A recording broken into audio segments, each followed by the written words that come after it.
دیکھیں، سب سے پہلے تو میں تھوڑا سا ایک بیک گراؤنڈ کی بات کروں گا کہ ہم نے 2015 کے آخر میں یوتھ جنرل اسمبلی کا قیام عمل میں لے کے آئے. میں تھے، میرے ساتھ باقی دیگر بانیان تھے.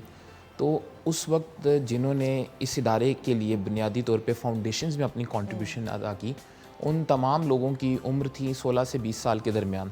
تو ہمیں یہ دیکھنا ہوگا کہ ہم جو ایک بڑی بات کرتے ہیں اپنی آبادی کے لحاظ سے 60% سے زیادہ لوگ جو نوجوان ہیں، اور یو این ڈی پی کی جو رپورٹ ہے، ہیومن ڈیولپمنٹ رپورٹ 2017، اس کے مطابق پاکستان میں 2048 تک آنے والے عام انتخابات میں جو فیصلہ ہے وہ نوجوان کریں گے.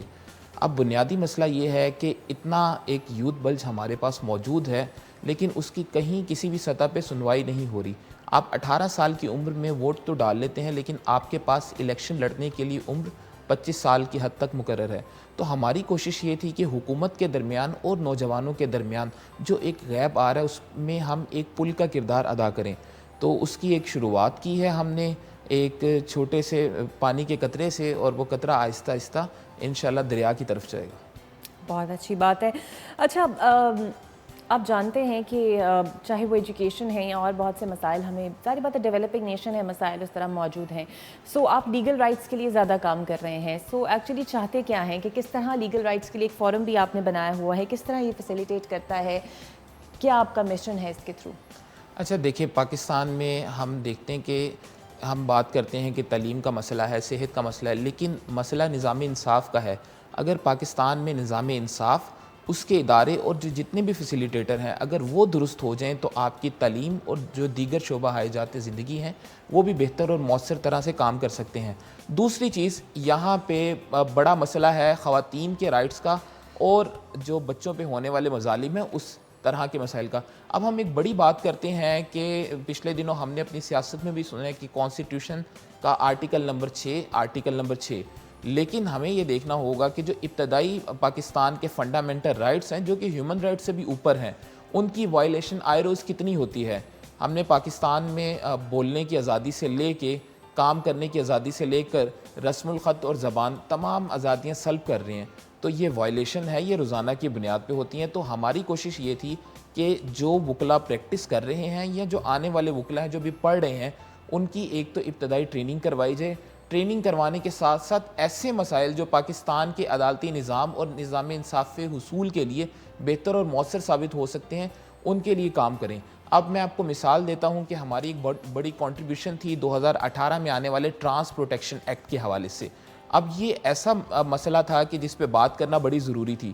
تو ہماری جو یوتھ جنرل اسمبلی ہے، اس کا جو لیگل فورم ہے، ہم نے پہلی مرتبہ اس پہ آواز اٹھائی، کیونکہ جتنا یہاں پہ ایک مرد اور عورت کا اس پاکستان میں حصہ ہے، اتنا ہی کسی دوسرے جینڈر کا حصہ ہے. اور اب ہم یہ کوشش کر رہے ہیں کہ پاکستان میں جو نوجوانوں کی ایک پالیسی میٹر ہے، اس کو حکومتی سطح پر اس کی پذیرائی ہو. اچھا، مجھے یہ بتائیے کہ آپ نے ایک شیڈو اسمبلی بھی بنائی اور اس پہ کام کیا. چلیں، وہ تو ایک پروجیکٹ تھا، آپ نے اس پہ کیا، بٹ ایکچولی آپ کی طرح کتنے لوگ ہیں یا آپ کے دوست ہیں، احباب ہیں، جو ایکچولی انٹرسٹڈ ہوتے ہیں ان حکومتی پالیسیز میں؟ بیکاز اکثر ہوتا ہے نا کہ لوگ کہتے ہیں سسٹم خراب ہے، ہم نے نہیں جانا، یہ پولیٹیشین یوں ہے، یہ ہے، ہم نہیں کر سکتے.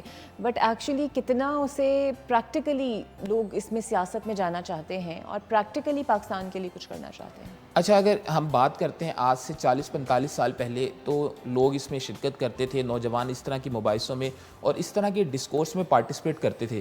لیکن جب 1984 میں اسٹوڈنٹ یونین پر بین ہوتا ہے، تو اس طرح کی جو تمام انجمنیں تھیں اور اس طرح کی تمام طلبہ سوسائٹیز تھیں، وہ ناپید ہونا شروع ہو گئیں. آج ہم اپنے نوجوانوں سے یہ بڑا گلہ کرتے ہیں کہ آپ اس طرح کی چیزوں میں شرکت کیوں نہیں کرتے. تو بنیادی طور پہ مسئلہ ہے کہ ہمارے جو جامعات ہیں یا جو ہمارے تعلیمی ادارے ہیں، وہاں پر اس طرح کی سوچنے پہ، اس طرح کی ایکٹیویٹیز پہ آپ کو اس طرح سے اپریشیٹ نہیں کیا جاتا. چونکہ نظام تعلیم کا ایک مسئلہ ہے، آپ کے نصاب سے لے کر آپ کے اساتذہ تک یہ چلتا آ رہا ہے. لیکن اس میں حوصلہ افزا بات یہ ہے کہ پاکستان میں ایک دو ایسے ادارے ہیں جو اس طرح کے انیشیٹو پہ کام کر رہے ہیں، اور ہمارے پاس بھی ایک بڑی تعداد میں لوگ ہیں جو وہ دلچسپی اپنی اس طرح کے معاملات میں دکھاتے ہیں پالیسی میٹر میں.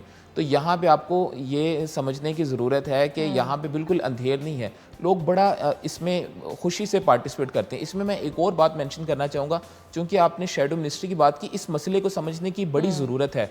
مثال کے طور پہ حکومت کا کام جب وہ پالیسی بنا رہی ہوتی ہے تو اپوزیشن کا ایک کردار ہوتا ہے کہ وہ پارلیمنٹ میں ان پالیسی کو رد کرے, اس پہ بحث کرے اور اس کو منظور یا نامنظور کی طرف لے کے جائے. لیکن تمام ترقی یافتہ ممالک میں یہ ہوتا ہے کہ جیسی حکومتیں آتی ہیں تو اپوزیشن ایک شیڈو منسٹری اپنے ساتھ دے دیتا ہے. مثال کے طور پہ کلائمیٹ چینج کی ایک منسٹری ہے تو اس کے ساتھ ایک شیڈو منسٹر بھی ہوگا کلائمیٹ چینج کا, جو ماحولیاتی تبدیلی کے حوالے سے جو منسٹری ہے اس کے اوپر تنقید کرتا ہے. اور جب وہ تنقید کرتا ہے اسمبلی کے فلور پہ کھڑے ہو کے, تو باشعور عوام کو پتہ چلتا ہے کہ اصل اور حقیقی مسائل کیا ہیں. لیکن جب تک ہم شیڈو منسٹری کی طرف نہیں آئیں گے, اپنی پارلیمان میں اس کا رواج عام نہیں کریں گے, تب تک لوگوں کے جو حقیقی مسائل ہیں وہ پارلیمنٹ کے فلور پہ نہیں آئیں گے. اچھا, کلائمیٹ چینج کے حوالے سے کتنی اویئرنیس ہے آپ سمجھتے ہیں نوجوانوں کے اندر؟ کلائمیٹ چینج کے حوالے سے حیران کن بات یہ ہے کہ دنیا میں پچھلے 35 سال سے کام شروع ہو گیا تھا. پاکستان میں پہلی مرتبہ 2016 کے بعد اس پہ کام ہونا شروع ہوا تھا. اور یہ جو کلائمیٹ چینج کا لفظ ہے نا, یہ آپ لوگوں سے پوچھیں تو پہلے تو ہم صرف کہتے تھے کہ جی انوائرمنٹ کا مسئلہ ہے, لیکن 2016 کے بعد لاہور میں واک ہوتی ہے, پھر کراچی میں واک ہوتی ہے اور دیگر شہروں میں کلائمیٹ مارچ ہوتا ہے, تو پھر آپ کو پتہ چلتا ہے کہ یہ بھی مسئلہ ہے. اور اگر آپ آج دیکھیں تو ہمیں جہاں پہ باقی مسائل کا سامنا ہے, اس کے ساتھ ساتھ یہ جو ماحولیاتی تبدیلی ہے یہ ایک بڑا مسئلہ ہے. حالیہ دنوں میں جو آپ کے پاس سیلاب آیا ہے, آپ کے پاس اکثر ایسا ہوتا ہے کہ پانی کی شدید کمی ہوتی ہے, لیکن جب آپ کے پاس ایک بڑی مقدار میں آتا ہے تو آپ کے پاس سٹور کرنے کی, آپ کے پاس دیگر متبادل ذرائع موجود نہیں ہوتے, تو حکومتیں بھی اس پہ اس طرح سے توجہ نہیں دیتی. تو یہ جو ماحولیاتی تبدیلی ہے ایسے نہیں ہے کہ آپ کی فضا آلودہ ہو رہی ہے, اس کا ساتھ ساتھ مسئلہ یہ بھی ہے کہ جو ایسی آفات ہوتی ہیں ان کو روکنے کے لیے, ان کا سدباب کرنے کے لیے اس منسٹری کا بھی بڑا اہم کردار ہے, اور اس موضوع پر آگہی بھی بہت اہم ہے.